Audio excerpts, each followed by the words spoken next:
Kylie of Kylie and the Machine and I chatted in January, and this month is her birthday. Happy birthday, Kylie. Welcome to our chat on episode 9, series 2 of So Organised Style podcast, and our podcast is produced by me, Maria Theoharis, Anne Wally the Pattern Whisperer, and Amy Chewett of Making Marilyn Emulating L. Sound by bensound.com. Stay listening. We're sponsored by Style Sew Me Patterns, and listeners get 25% off their PDF patterns using our discount code.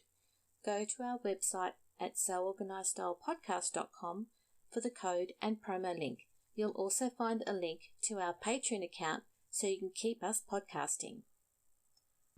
Kylie and the Machine was launched around 2 years ago, and when you stay listening to this podcast, you'll realise how creative and agile Kylie is, as well as her ongoing support for the sewing community. It truly is in everything she does, and it's reflected in her Instagram posts and stories. Kylie's mum is still amazed with Kylie's label business, and you'll hear why. Stay with us. Oh, how are you? Oh, I'm good. We're getting rain today, which is really nice. I'm just looking out the window. Oh, we had a giant storm at 8 o'clock, and it was so loud, and I'm thinking, hopefully this passes, because there's no way you could record that when it was like, on the tin roof. Yeah. Very loud. Yeah. But it's gone. Yeah. Coming down to you now. Yes, I know, which is very nice. So thank you for sending it down. Oh, you're welcome. Yeah. You need it more than we do. Oh, look, it's Australia, whatever. Yeah. That's how I feel at the moment, yeah. Okay, so I'm going to start easy. What's on your sewing table at the moment? Because I saw that dress. Yeah, it's actually like a two-piece. So it's kind of like a high-waisted skirt and a little crop top. And, yeah, I've been thinking, this is the most expensive fabric purchase I've ever made in my entire life. Mm. I got it through my friend who's in the home deck industry for textiles.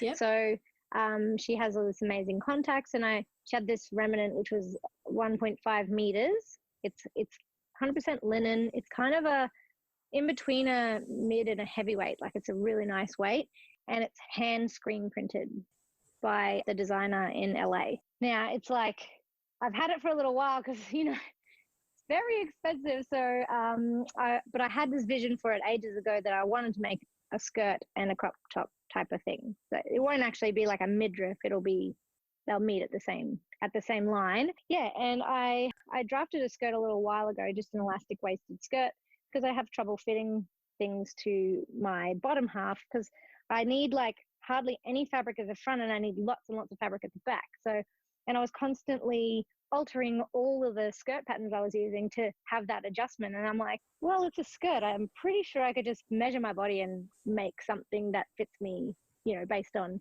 where I want the side seam to be. So there's like quite a big difference from how much fabric I need in the front and how much I need at the back. So I drafted that, and I'm wearing the prototype right now. It's just a cotton linen denim-y looking thing, and it's very comfortable. So I thought that's going to be the skirt that I use. It doesn't have any pockets. It's just like a simple skirt, but then this one's going to have buttons as well. And then the crop top is just a really simple pullover strappy top. I need to adjust the straps because they're not sitting perfectly, but that'll be another day. When I'm sort of halfway through doing it, I just hang it up there and have a look at it. And then, it keeps me inspired to keep going with it. Yeah, it's good.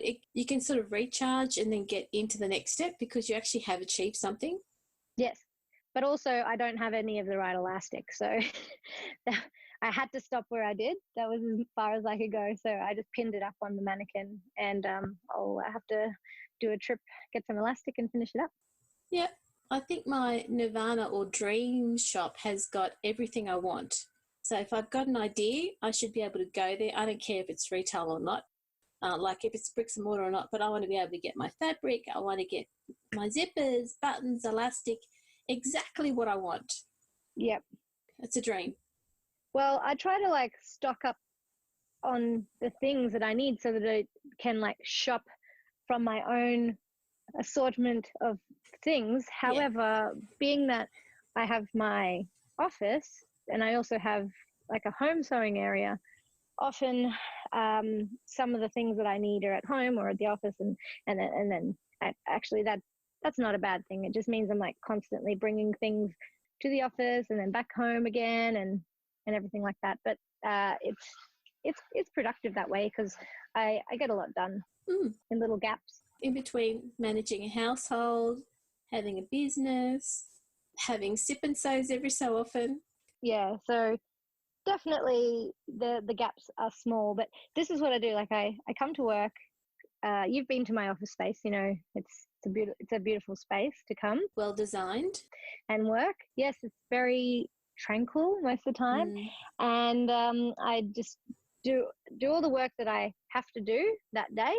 And then as a reward at the end, I might be able to cut out a pattern on my giant cutting table and then bring that home. Or if, you know, I don't have to rush off and pick the kids up from school, I might be able to get a few seams happening. And so it's kind of like the motivation to sew helps me be more productive in my work. And also the motivation to sew is also a twofold thing because I need to do some sewing to show off particular labels that we're promoting or just new labels that we've received. So it's really good because it's just the right amount of motivation that I need. I mean, I don't work well with expectation from others. It needs to come from within me. Yeah. And it's a perfect balance. It's like we've got a new label that I want to use, and then that inspires me to choose a project. And then needing to finish it, using the label to finish it, it motivates me to finish the garment. So that's how I think I work really well. And it might seem like I'm sewing like crazy all the time, but I'm not. I'm really just starting one thing and finishing one thing, and then I start another thing and I finish that thing. I don't have lots of things on the go at once. Yep. You know, at the beginning of the year, you always say, oh, this is the 9 things I'm going to do for the year. And I admire people who do them. I just can't do that. No, me neither. That's what I thought, because I like the idea that, you know, you might want to plan to be able to do 9 things. I've got the attention span of a goldfish of about 9 seconds. Like something will be great for 9 seconds and then I'll look at something else and go, oh, yeah, that's even better. You're very productive because you've got your labels and you're trying to do something that complements it. Whereas with me, I've got my commitments every month with Nineveh Crafts. But then there's other things that come up during the month as well. So, I mean, that's once a month, but then there are other things that take up the rest of the month. I can't do the 9.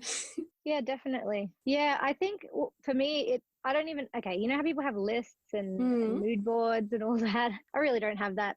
I should probably have a list, but I would only just make a list and it would just keep growing and I wouldn't be ticking things off because I'd be adding stuff to it all the time. And then that would probably not make me feel very good. So I just sort of do what I feel like at the time. And like I said, once I start something, I always finish it. So it's not like I don't have like 10 ideas that I start and then I have 10 unfinished things.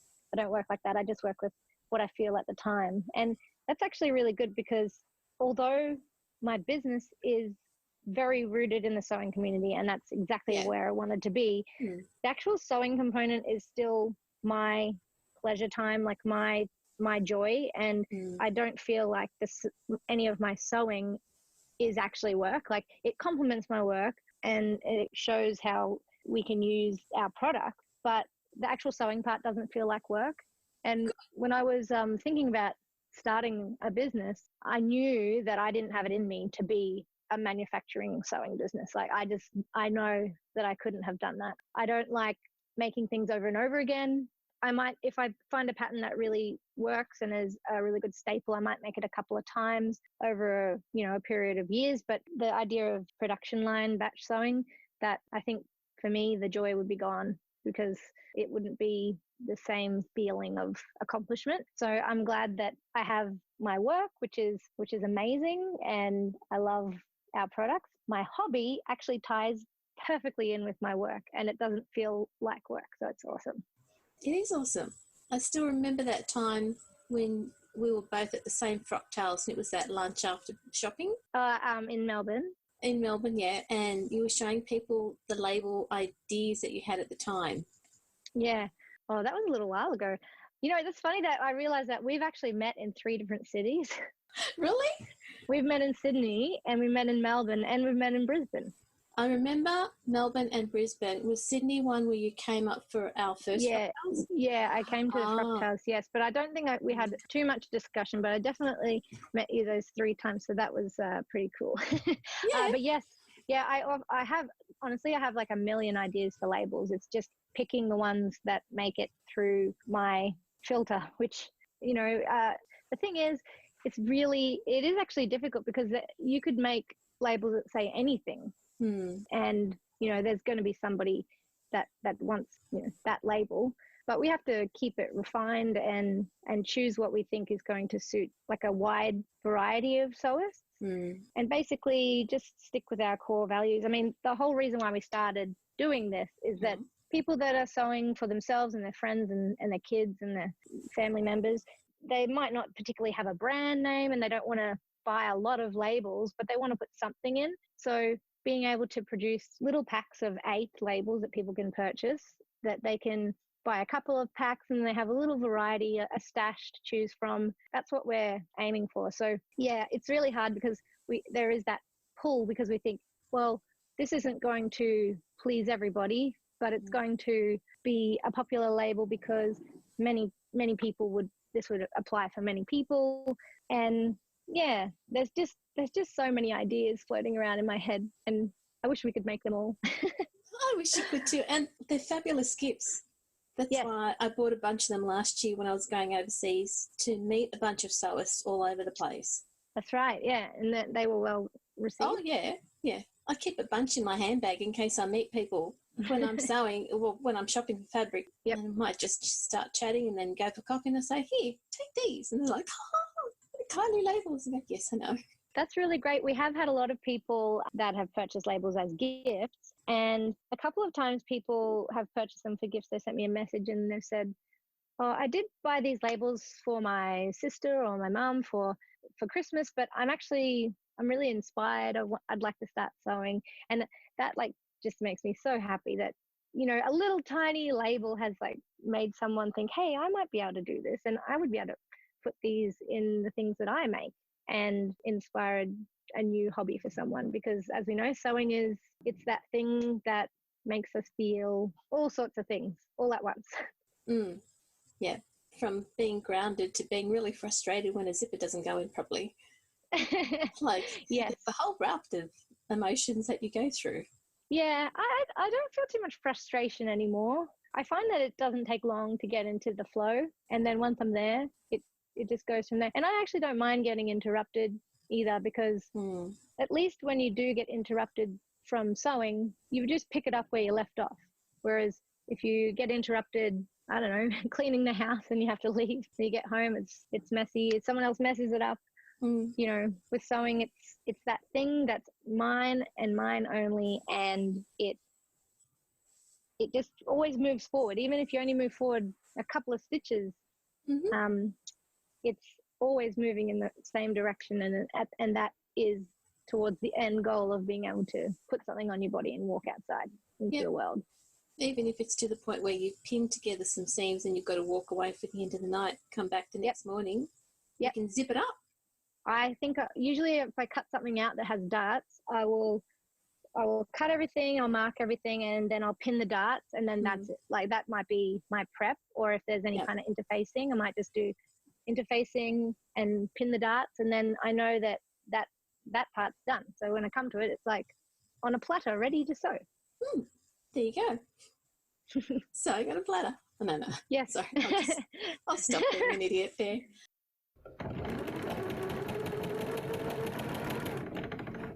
Let's get this seam done. Love this collar band. Let me just put this blazer aside for a minute and I'll give you some insights into Style Sew Me patterns. Erin Shields is a designing force of Style Sew Me patterns. I first found Erin's patterns when she launched the Nikki Blazer, and Myra Lorraine showcased the Nikki Blazer as part of her Black History Month Pattern Designer Challenge last year. Now, I bought the Nikki Blazer at the time, and this year I decided to use it to participate in Myra and Natita's challenge again. Erin was one of their sponsors and offered a discount to the sewing community to try her patterns. So we know Style Sew Me Patterns supports the sewing community in many ways apart from the pattern range that Erin provides us. Making the Nikki blazer when I ran out of time this month was only tricky because it was crunch time when I got my act into gear to make this blazer. The instructions were simple to follow. The style is simple. As a petite, sometimes simple styles work best. Less fuss, no bother. I can always use a bit of style in my everyday life, so it lifts my spirits and helps me get through the day a bit easier. You can browse through Erin's pattern range at stylesewme.com. The patterns are available as printed patterns or as PDFs if you really need your pattern today. Listeners get 25% off Style Sew Me PDF patterns with a special discount code and link on our website homepage, seworganisedstylepodcast.com. You can sponsor us on our Patreon page too. Don't be afraid to try these styles because you'll find Erin has developed video tutorials to get you from A to B when you sew her patterns. Let's get back to this podcast. So the Ida clutch. Yes. That is a huge story. So how did it start for you? Well, for me, reversing back, when I had my third son, I was sewing a lot, but I wasn't really posting anything about it. However, I was following people that were sewing. I think now why I wasn't posting is because most of the people that were following me were just friends and family, and I just thought they're not going to be interested in seeing any of the stuff that I post about sewing. So I just refrained from doing it, even though I was sewing all the time. And then on the New Year's Day of that year, I decided I'm going to post the progress photos. I'm going to post stuff that I'm doing that's sewing. And what do you know? I had lots of other people that were wanting to see that and started to follow me. And then I thought, well, I really want people to come to my website because I built a website. So I decided to offer something for free for people to come and check out what I was doing, as I did a little bit of a research on that. So then I sat in my room and I tried to make this clutch purse. I made about 5 different ones and I was getting really frustrated. I was just making them out of paper and then slowly kind of making things out of fabric. I have no drafting experience. It was very much trial and error. I was about to throw in the towel with this whole project. I literally threw all of the prototypes in a pile on the floor. And then all of a sudden, the Ida clutch came to me in my mind of how I wanted it to be. And then within about 15 minutes, I'd pretty much constructed one out of paper, and then I made one out of fabric, and then there it was. I didn't make any changes since then. So it was really like a strike of lightning. It's a very odd feeling, but it was great because I said to my husband, I'm not going to get this done. And then he's like, you just keep trying. And then it came out. And then I launched it and it sort of blew up. Yes, it has. It's still blowing up. Yes. Well, all I just wanted to say was, hey, I've got a website. You can come and visit it. And you can get this free pattern. And all of a sudden, people around the world are buying expensive leather and really, putting a lot of effort into these things. I've seen ones that are embroidered by hand or they've used like vintage fabrics and patchwork things with silk linings. I've seen one that's been hand beaded by hand. And all the tassels that people are putting on them. Oh, different handles. Yeah, handles, and people have changed the size a little bit and they've made them for their friends and family for gifts. And of course, when you go to the Frocktails event, obviously when I go to any Frocktails event, there's always a big cluster of them. And it's just amazing, the support of this little pattern. It really catapulted everything from there. The Ida clutch, it's really, I could owe a lot of my success to this little clutch. It's an awesome clutch. And every time there's a Frocktails, I know in Melbourne especially, leading up to Frocktails, everyone's trying to make some outfit for the time for that night. Yep. And usually 3 hours beforehand, you'll have people posting up there, oh, no, I've almost got my Ida clutch done. Yes. And yes, it's that last piece that people have, and then you'll always see groups of people holding their Ida clutches that they made for the night. Yes, it's so funny. It's like, here are my plans. Well, my plans are to make a dress, and if I get that done in time, I'm going to make an Ida clutch to go with the dress.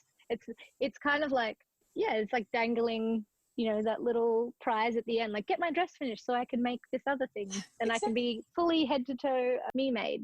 That's right. Yeah, it's awesome. I just love it. And I mean, people, I don't know, I think the post on the hashtag has something like 1,500 posts, so that means there's quite a lot of Idas out there. There are. I've seen them. It makes me very happy. That's good. See, and, you persevered and your husband said, oh, it'll come, and it came, and everyone's happy. Yes. And it's every time they go out, they make their Ida clutch. It's wonderful. Yeah, it really is. Everyone asks me if I have any plans to make more patterns, and I'm not sure. At this point, the labels and the sewing sessions that we do here, they keep me pretty busy, and we have family and kids, so I'm not sure. Pattern making it's a different thing. I guess the Ida clutch may have been a bit of a fluke, but it really did just sort of come from my brain, and maybe one day something else will just pop into my brain and I'll have to make it. So and look, if that happens, then I will. And that was a need that you had at the time, and that's why you worked it through.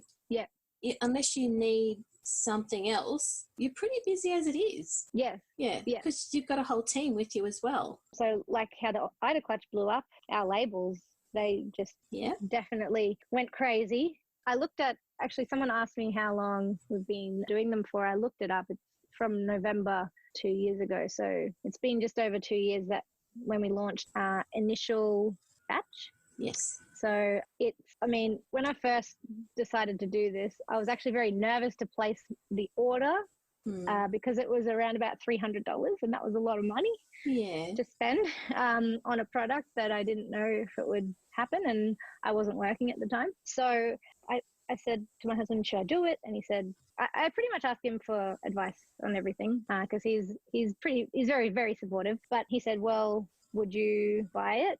And I said, of course I would. This is why I'm making them. This product doesn't exist and I want to buy it. So I'm going to offer it to other people. And then he said, well, go for it. I mean, it's only $300.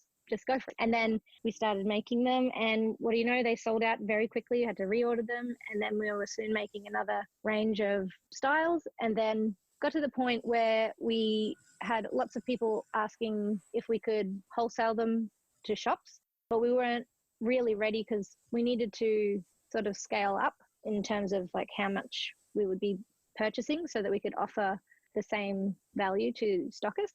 And we really in our heart wanted to redesign the packaging because we were using plastic, and at first it was really difficult because the labels are really good quality and we really wanted people to see the quality of the labels, which is very hard to do without using something clear plastic. And then we went back and forth almost, I'm a bit more emotional, so I kind of like almost threw in the towel with the whole redesigning the packaging, except then my grounding husband was like, no, we have to work this because this is really important. It's important for the environment. And I said, yes, I know, let's do it. Okay, so then one day just popped in my mind that we could use the paper packaging, but we'd have to have a photo, like a sticker on the front, which has a photo of the label. So it could be bright and colorful, and then people would be able to see what it looks like. And then it went from there. And then we started sending our labels to shops in Australia and around the world. And it's just massive. There are so many people in the world that sew. And I believe that a little pack of labels is just something that everyone should have. It really is the cherry on top of your finished garment. That's how I see it.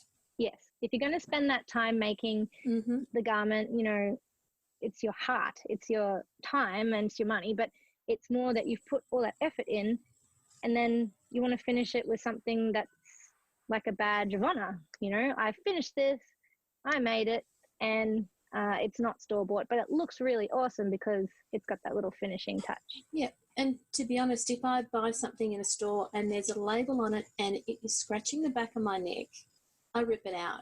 Whereas when I've made something and I'm about to finish it and think, oh, no, it doesn't have a label. Then I put the label on for that particular reason because I made it and I'm happy with it.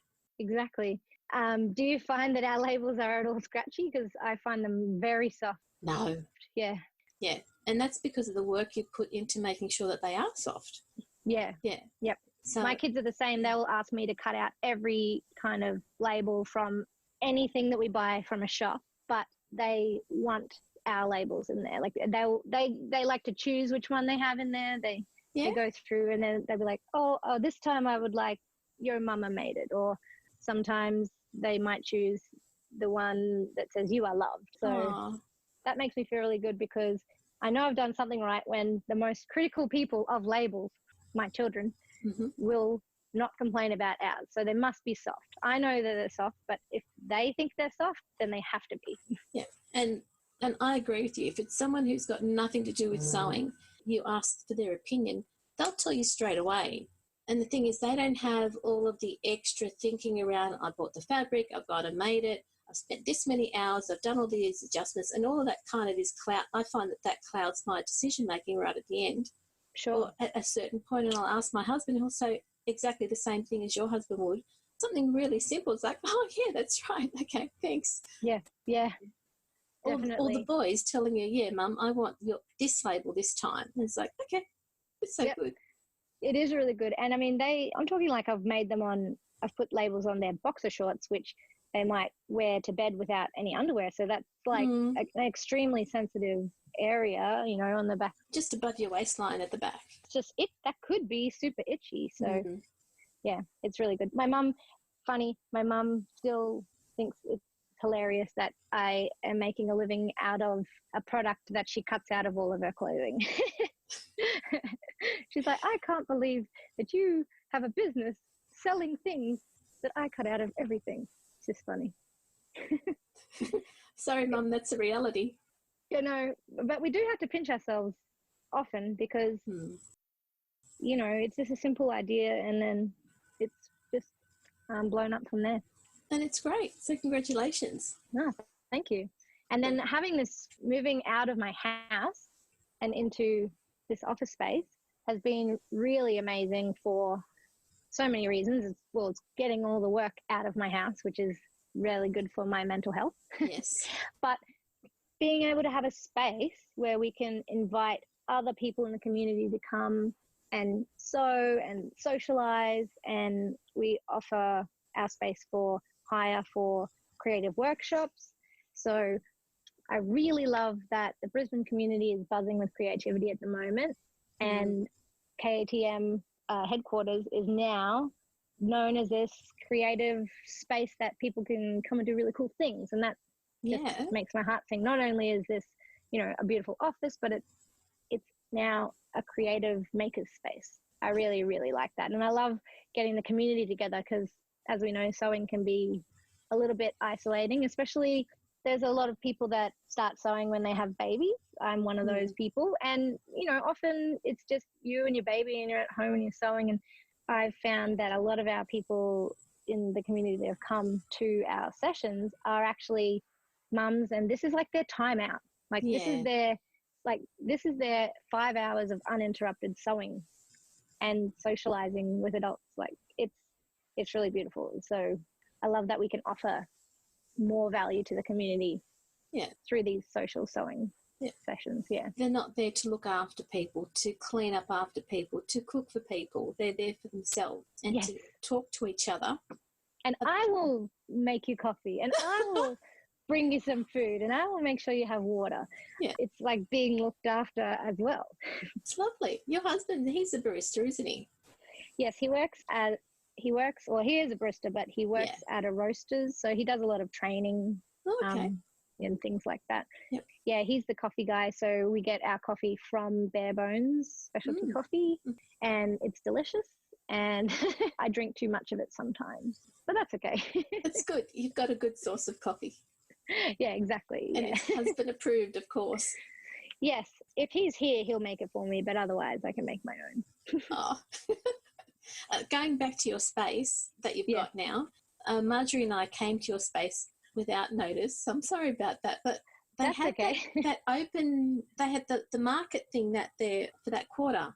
Yeah. Because where you are, there's a whole lot of other makers. Yeah, so in the front on the street level, we have it's sort of a collaborative space where there's a couple of different businesses sharing the lease, and they offer different things. There's like interior design, there's a fashion label, there's a luxury homewares and a textiles company. So they have a lot of ties with design and things like that. And they wanted to have a couple of markets every year. We had one at Mother's Day, and then we had another one at Father's Day, which is the one that I came to. Yes. And that particular day, I didn't have the space open because we had Frocktails that night. Yes. And I was very tired because I was very pregnant and I didn't feel like I could do a nighttime thing and a daytime thing. Yeah. So that particular one, we didn't do a lot. But usually when we have these market days, we have the space open, people can have a look, and we often have our labels, a special price, and there's food and there's entertainment, and my husband's always making the coffee. So yeah, it's really fun. It was a really buzzy day.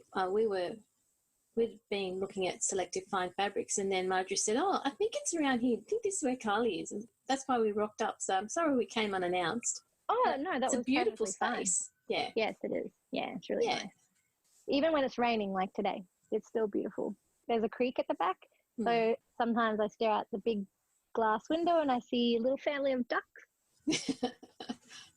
That's cute. Really cute. Yeah. You don't get that in a normal office space. No. Not in a big city. In fact, I just arrived at the office about 20 minutes before this interview, and I realized that I had left my key for the office at home. But luckily my landlord was here and he let me in. Oh, thank you to your landlord for making this interview possible. Yeah. Could have been a disaster. I do only live 6 minutes away. You could have been standing on the road. Yes, well, yes, that's true. But I only live 6 minutes away, so, I could have just driven home, but still. Thank you. That's good. I think one of the other pieces that I wanted to find out from you, I think around July, August, there's usually remembering what happened in Bangladesh. Yeah. Yep. When they had the fires, and it was all those workers who died, and they were working in terrible conditions. Yes. Is that something that you'll be involved in every year? So last year there was the Fashion Revolution Week. That's it. That was organised by Naomi from The Soloist, and they had a couple of panel discussions about sustainability, and I was involved in that, talking about the renaissance of home sewing and how that plays into the sustainability of fashion. Because as we know, even though we might be paying extra for something, it doesn't necessarily mean that it's made ethically. So basically, I don't buy clothes for myself. I only make my own clothes, and we accept hand-me-downs for the kids as much as possible. And it doesn't need to be a perfect all or nothing type of situation. As long as you're not, over consuming anything. And if you can buy something that where it's made and that it's made ethically, then that's going to help. And I think that is driving a lot of new and potentially younger sewists to our community, because they see these ethical fashion companies, and a lot of the designs are simple, but they have good quality fabrics. And they think, well, I think I might be able to make that. And then that gives them the motivation to start sewing. And then it's a big cycle. So I think with ethical sewing, it is going to get bigger and bigger in terms of industry and what's available to purchase. But also, I think as that becomes more popular, so will sewing. Yeah. It was a 3-day festival type of thing. I don't know if it's going to run again this year, but if they do ask me to be involved, I would love to be. I'll definitely visit, even if I'm not a part of it, because it was really great to meet more people in the community. I mean, I'm actually, it's hard to believe, but I'm actually quite an introvert, but I push myself to get out there and do stuff, because I know that it's always good to meet new people, and I always feel better afterwards, although I am exhausted. But I do know that by meeting more people and getting out there in the community, that I am kind of helping in a way, helping to spread the word about sewing. Yeah. I feel like that's kind of my duty and my role as well. Well, thank you. From a consumer, I suppose, and from someone in the community, I'm really pleased that you do that. And it's really great when you do get involved in those initiatives and you spread the word around it, because I don't follow everyone who's into the sustainability side of things. I follow the people that I know, and if they're into it, then I'm happy to learn through them. Yes. So that's why, you know, from my perspective, thanks for doing that. Oh, that's I do it for everyone. I know. But you're totally welcome. Yeah, I don't know. I just feel it's actually, sometimes I speak to people and they still don't understand that there are people that are sewing. Like, it's just funny. I might meet somebody new and they might ask me, you know, what I do. That's the question that people ask. And then I explain simply about the labels, and then I usually have to re-explain that it's not for people to put in their kids' school uniforms. No, it's for sewing, people that are sewing at home. And then people are often, people sew at home. Yeah, exactly. So I think there's a lot of work to be done. Yeah. I'm not trying to convince everyone to sew, but just to know that it is a thing. You know, it is possible that you could sew your own clothes from home if you wanted to. If you don't want to, that's fine, but it is possible. When they start from what they know to what they don't know, and they talk about labels that you iron into your school clothes, that's their starting point. They don't know any other reason. We do, because we want them, and you're doing them, so we're really thankful. Yes, that's right. I guess, I don't know. I just really want to let people know that sewing isn't really, it doesn't have to be to replace buying things as well. Like, yes, if I make something I'm not going to go and buy it, but it can also be just for enjoyment. And of course, if you're looking at, I can see a top here and it costs $80, I can go and buy fabric and make it, and probably in the end it's going to cost $80 if you work in your time. But you can't really think of it like that. You really, it needs to be that you enjoy the process as well. So if someone was sewing just because they didn't want to pay $80 for something, then that's probably not the right intention. So if someone is actually interested in sewing, I would love to point them in the right direction. I get countless messages all the time of, what sewing machine should I buy? Is there any sewing classes around? Where should I start? Honestly, my best advice is to just do some research. I actually taught myself to sew from the basement of my mother-in-law's house in the winter in Canada, when there was not much else to do. Yeah, wow. There's a lot of resources for free. There's a lot of great pattern companies that have really good instructions. And that's where I learned how to do pretty much everything, through just following patterns, the instructions. And then if I didn't like that particular technique, I might research how else I could be doing it. And then I've eventually evolved to having, my own sort of way of doing things. So if I open a new pattern and I see it's done a certain way, I might change that just to the way I prefer, but I generally stick to the pattern. But yeah, I think if you're a visual learner, you can look up YouTube. I don't like videos. I like diagrams or photos more than videos, because I find that sometimes I just want to know one little thing, and I'm watching this whole video just to find out one little piece of information that I could find very easily with photos. But that's just me. And some people like to just read words. And so once you work out how you learn best, that's how you should seek the information. And then you could learn how to sew. It's all just a series of steps, one after the other. Yeah. When it comes to learning, visual is really good. Like, when you put those photos up about how to, use more than one label, or how to sew them in so that they stay in and without needing to use pins. Sometimes it can get a bit skewy. Yes. But I've been using YouTube for figuring out things with technology and apps more so than with sewing things. So, it depends on the person and how you're going to learn. I taught myself everything. So I don't know. I taught myself how to use Adobe Illustrator through YouTube. Yep. Because originally, when I first started the company, I was using Canva, which is like, designers are like, oh, Canva.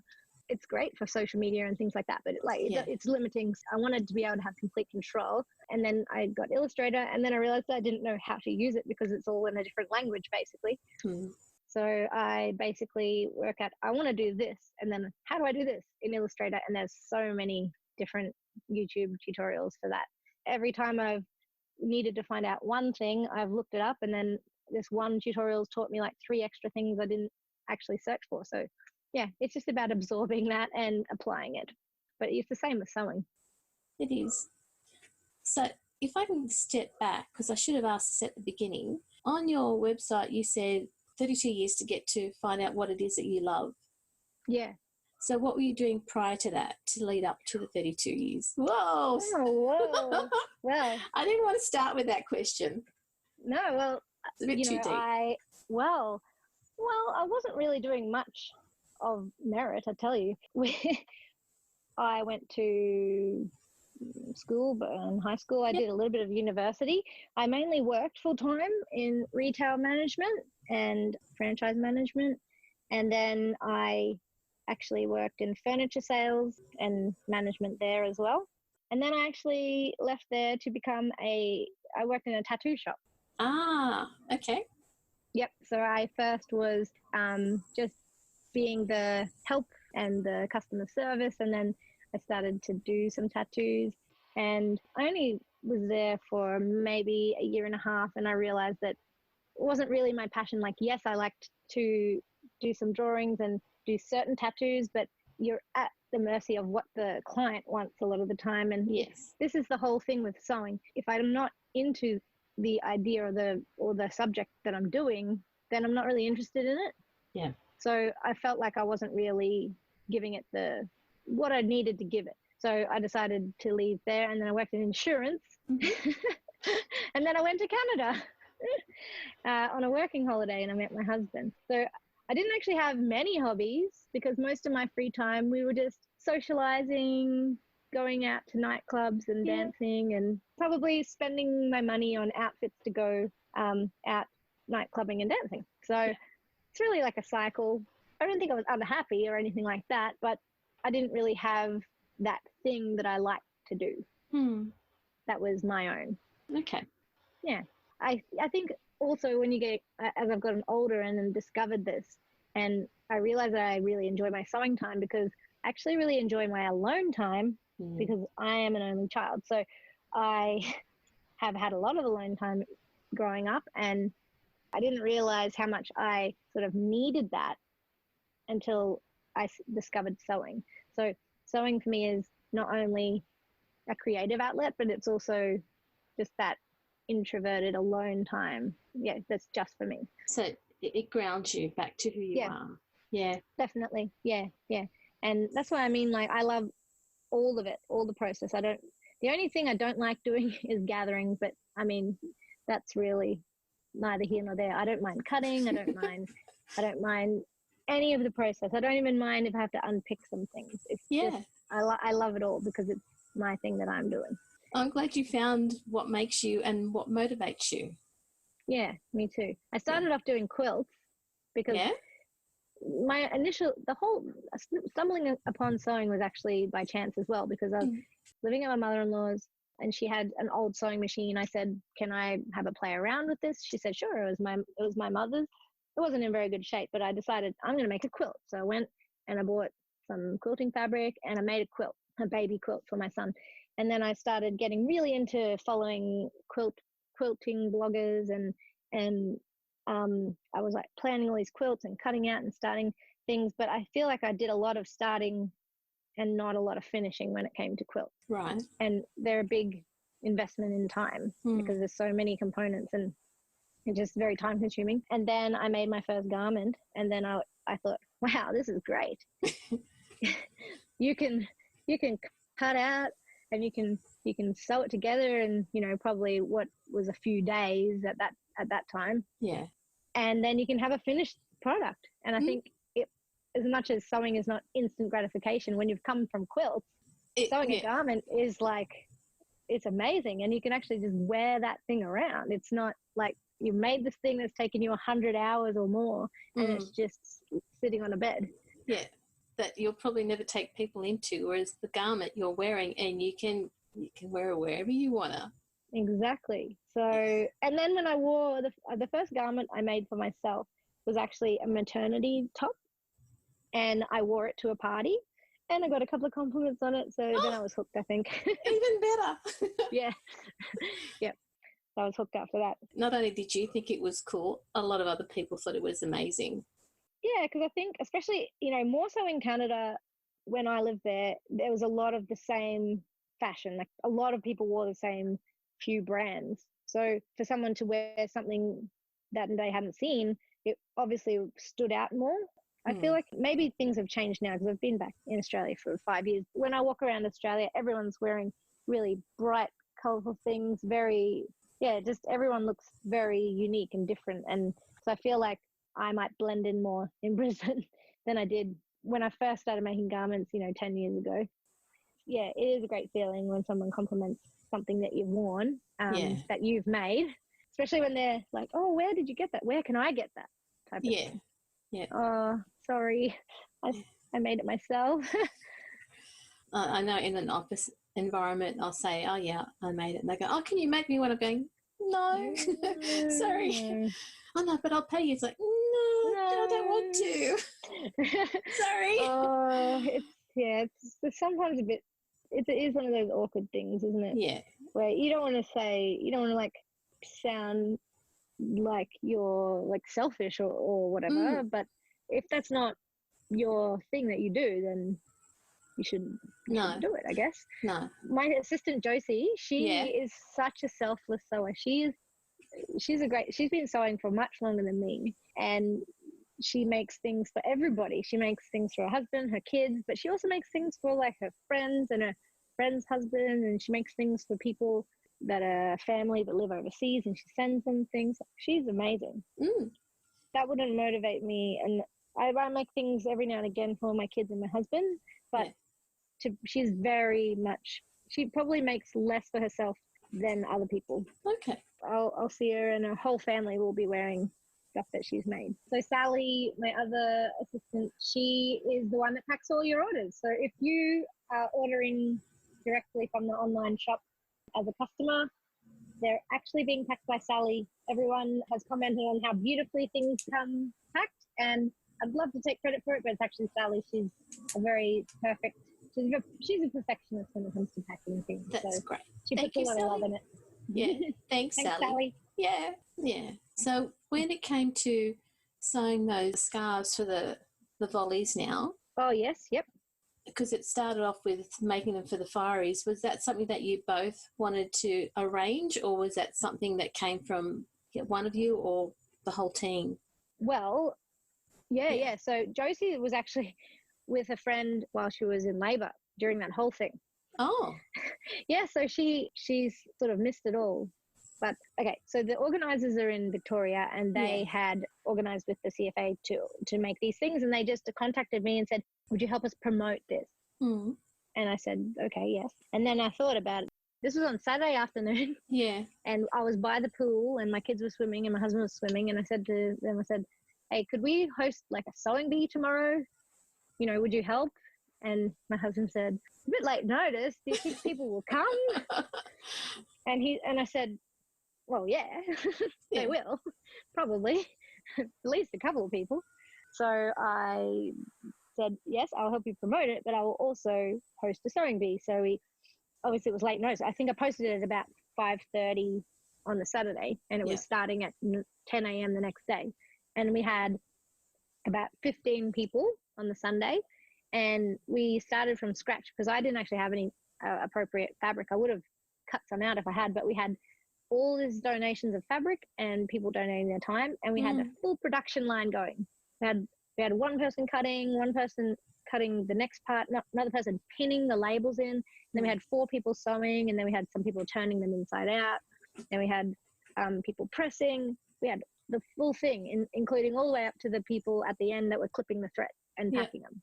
So we had a proper system going, and I knew that there were people that wanted to come that couldn't do the Sunday. So I scheduled another day on Tuesday. And then I thought, oh, let's just go big and try and get 500. And we ended up making almost 600 by the 2 days were up. So that was awesome. And then I woke up on Wednesday morning to find out that they weren't actually going to be accepted. So we contacted a few other people. Well, when I say we, Sally, my other assistant, she contacted a couple of people, and then she found the Queensland SES rescue workers will accept them. So we shipped them to them. So it was a happy ending. And you know what? The thing is, I felt sick because I was like, oh no, I've asked all these people to do this, and then it's not, we might not be doing anything with them. And then when I, posted on social media that like, just stop for now, stop making them for now until we work out what's going on. Pretty much everybody that had attended the workshops, and by the way, there was about 28, 29 on the Tuesday, all the people that had attended the workshop sent me a private message saying, don't worry about it. It was such a great day. Yeah. We had so much fun. We sat around sewing, chatting. So it wasn't a wasted day. And so that made me really happy, because my main thing was that I felt bad for asking people to spend their time doing this. But it turned out that it all worked out in the end. Yes. Everyone was happy, even when we were unsure. And then everyone was very happy when we found out that we could actually send them to where we wanted to send them to. Exactly. So yeah. That was good. Yeah. It was really fun. It was a good buzz. It was a good feeling that day, those 2 days. That's good. I mean, and I think there are still sewing bees happening now for pouches and for wildlife. And, the recovery at the regional level is going to take a whole lot longer. So it's going to be interesting to see what else the sewing community can get themselves organised to do for people who have lost everything. Yeah. So that's really good. Definitely. Yeah. I'm very happy that we have this space that we can do things like that every now and again, because you do feel helpless, when things like this happen, especially being in Queensland. We're not really close to where the main fires are happening. Yeah. But, the support of the community is just phenomenal. The fact that even 15 people just, whatever they were doing on Sunday, they weren't doing it anymore, and they were coming in here and making cooling neckties. That's right. Great. Some people had planned to go to the beach. Yeah, that's right. I mean, they had half a day's notice, and they've dropped everything and come in, and it sounded like a really good day to be there, even if it was just clipping threads off, or turning them through. Yeah, because there was like 4 people clipping those threads, so they were sitting around clipping threads, chatting, and it was just it was really good. It was really good to see people just getting together and doing something for good. And and we had lots of donations of money from, I think most of the money was donated from probably around the world from some of our followers. And we thought that we would need to use that money to buy more fabric or to buy more of the crystals or things like that. We didn't end up needing to buy any fabric because it was all donated. The only thing we bought was lunch on one day for the volunteers. Yeah. And the next day, the lunch was donated by another local business. So we got to donate all of the money apart from the lunch. And that was over $1,500. That's so that great. Was excellent. So that went to the Red Cross Fire Appeal. We actually made 599 ties, which I don't know if that irks anybody else. You wanted one more for the 600. Well, it's so close. So close. We actually, because people, if anybody is not familiar with these cooling neckties, they have these water absorbing crystals inside them, which expand up to something like 500 times the size or something like that. So you actually, in the whole necktie, it's got only 1 teaspoon of these crystals. So when you make it, it just looks like nothing. It just looks like fabric. So we actually soaked one in water so we could show everybody that was helping what we're actually making. And so if we didn't do that, we would have one more, which would be the 600. But it was actually really important for people to see what we were doing, because I think people just said, I'll help, even though they weren't even 100% sure. So it was really good to show people what it was. And they do actually expand into these really, really amazing cooling neckties. Yeah. So we actually gave that one to our friend who works in construction. Oh. So it didn't go to waste either. Good. Yeah. Look, I was watching the Facebook group at the time as they were getting themselves organised, and there were a lot of questions around, how they're used, when are they used, who uses them, etc. Yep. And it was full on, but the people who were doing the organising were doing as much as they could as the whole thing unfolded. So from a community perspective, it was a really good case study of how people tried to do what they could and then made the best of the situation and still gave to the community. So, yeah, it was great. Yeah, I feel for them because it must have been really stressful in that sort of 24 hours when there were lots of questions unanswered and you know, frustrated people and things like that. So I really feel for them, and I made sure that when I posted on my social media that I turned off comments because I didn't want to have an open discussion about it, because really it wasn't my place. I just thought I needed to tell people that, you know, right now we're not sure where they're going, so hold off right now. But yeah, it's good that it all came around and they did such a marvelous job. And now they've found a couple of different organizations, I believe, that are taking the cooling neckties. So I think there's still more sewing bees going on and more cooling neckties being made. And I actually see a lot of stuff like, because it's school holidays in Australia, like grandmas and mums with the kids, and the kids are helping to turn them inside out or to fill them with the crystals, or they're helping to put them in the Ziploc bags. And, you know, it's really great that, you know, because kids love helping and being involved. Yeah, they do. And, you know, giving them little tasks to do it and talking about, having a conversation about why we're doing this, where they're going.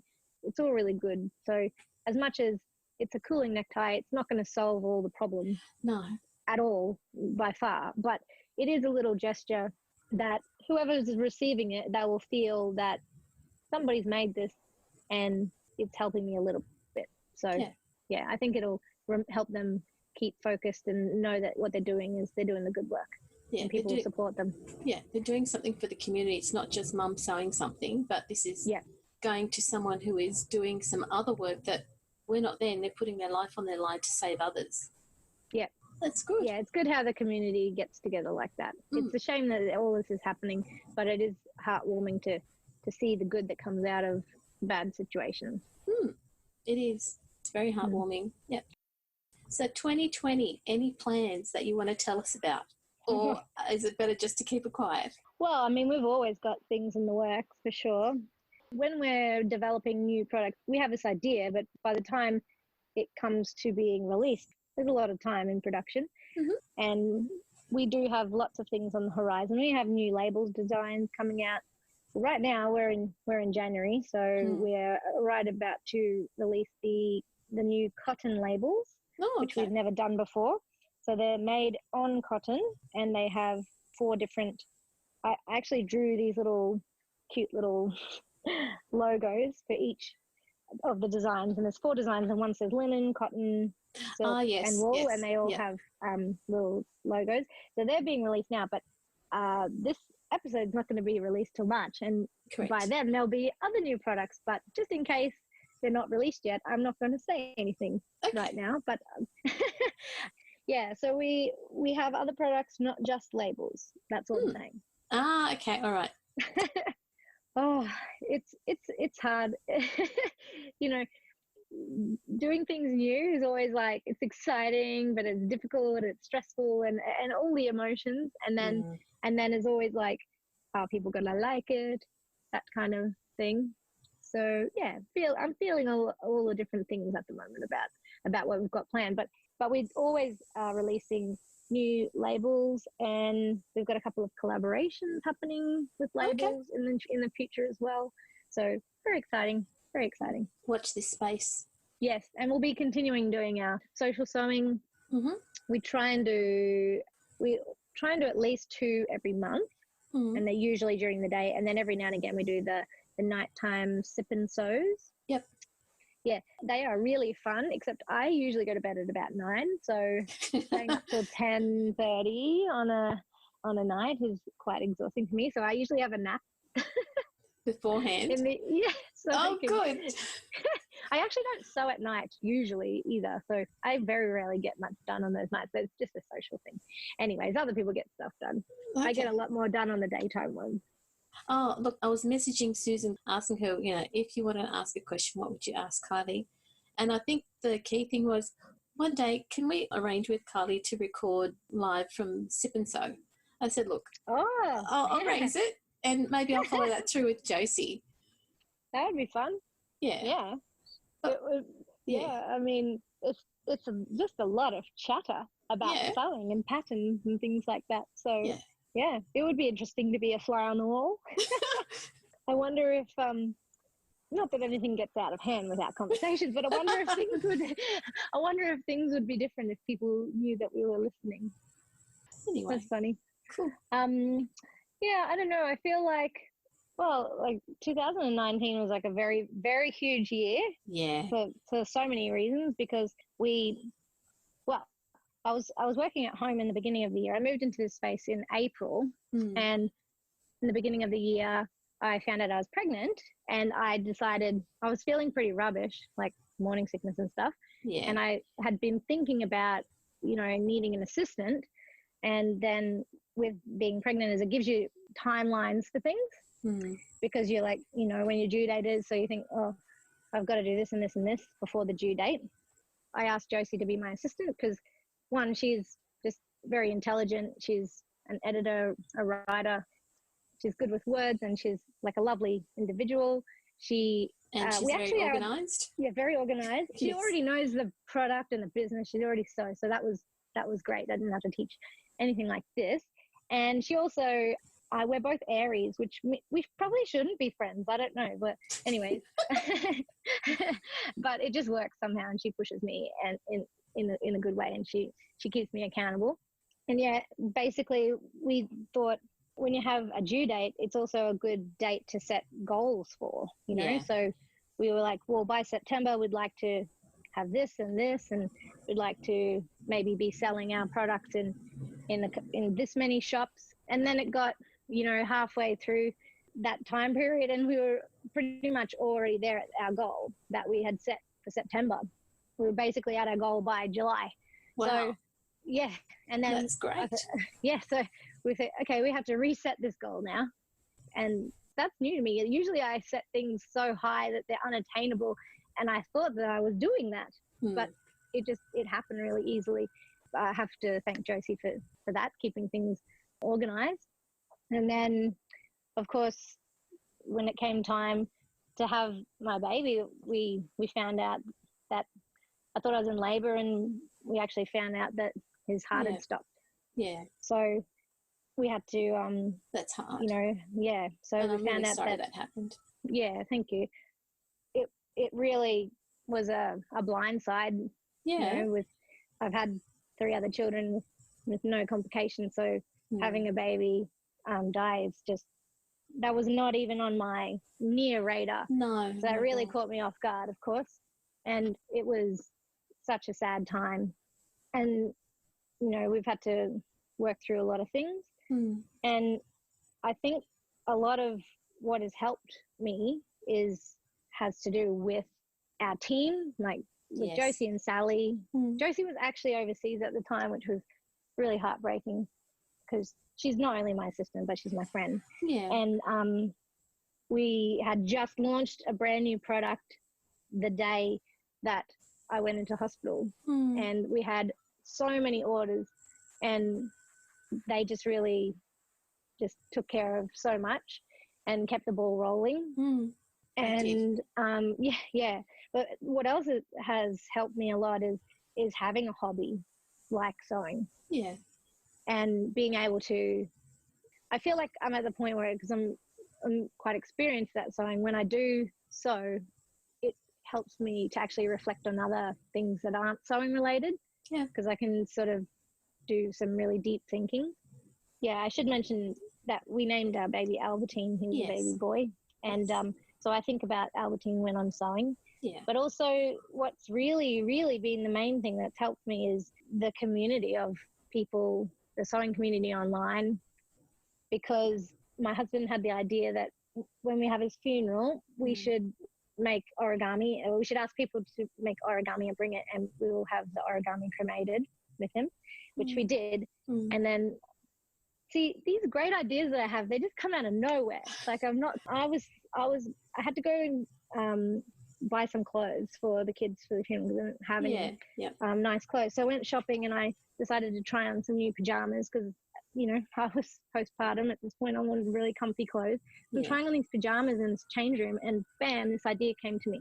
I'm going to start a hashtag, origami for Albertine, and I'm going to ask everyone that we know online, which is quite a lot of people, if they would also be able to make an origami on that day. I wasn't going to tell my husband about it because he kind of orchestrated the origami thing, and I thought, oh, I won't say anything and it'll just be a surprise. And then I posted about it on the day of his funeral, and by the end of the day there was hundreds and hundreds of photos. Yes, there were. And I think the last time I looked, there was about 600 photos that people had posted on their own Instagram under that hashtag. And that just has blown us away because something so horrible happened and nothing really, no words or anything anyone can say will really help. But being able to share the story and being able to accept these gifts from people, which I think of this origami as being a gift from everybody to say that they're thinking of us. And I just think it was an amazing show of love from people that I've never met. I've still got the 3 cranes that I made on that day on my desk at work, and someone said, oh, you're going to clear them off? I'm going, no, they're staying, thanks. They're there for a reason. Yeah. We had so much origami. Even my dad made origami, and if you've ever met my dad, his fingers, he's a very big man. He has very big hands, and he even made a few cranes. So I was very, very humbled by that. And the funeral was actually on my dad's birthday.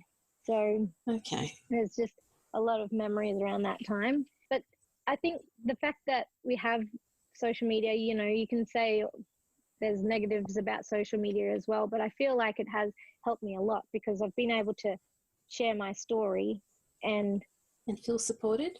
And also I've had people contact me saying that they like thanking me for sharing my story because something I've said has, you know, helped them in some way because of some other loss or maybe a similar or a different circumstance has happened to them, but something that I've said has spoken to them. So, you know, I think having a hobby that I can do, which helps me reflect while I'm doing it, and also having a really supportive community to be a part of, that has helped me so much. So, and also having 3 little children that need breakfast every morning, that's helped me get out of bed every morning, and they'll ground you.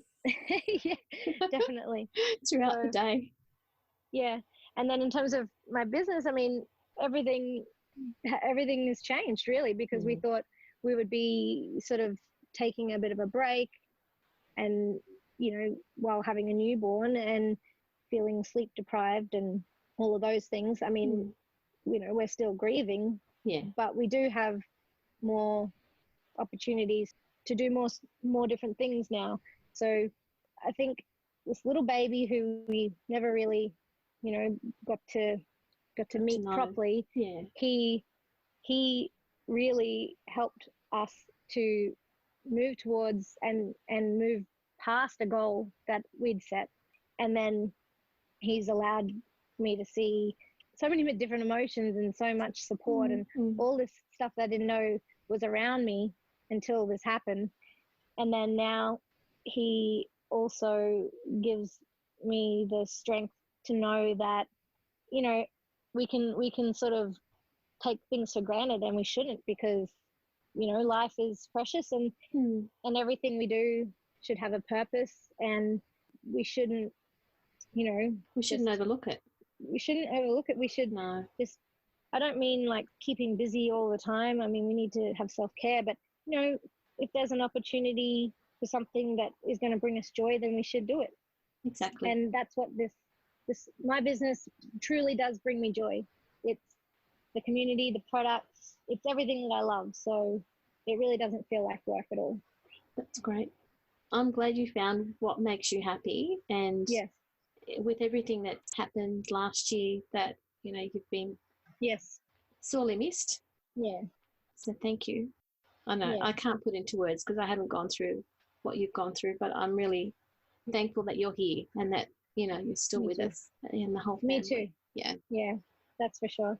We talk about this a lot, and it's like, it's better that we take every day as a blessing and not for granted. It is a privilege. Yeah. To be alive. Yeah, don't overlook being here today. Exactly. Yeah. Oh, that's great. Thanks, Kylie. On another note, are you going to the Sydney Frocktails? In April?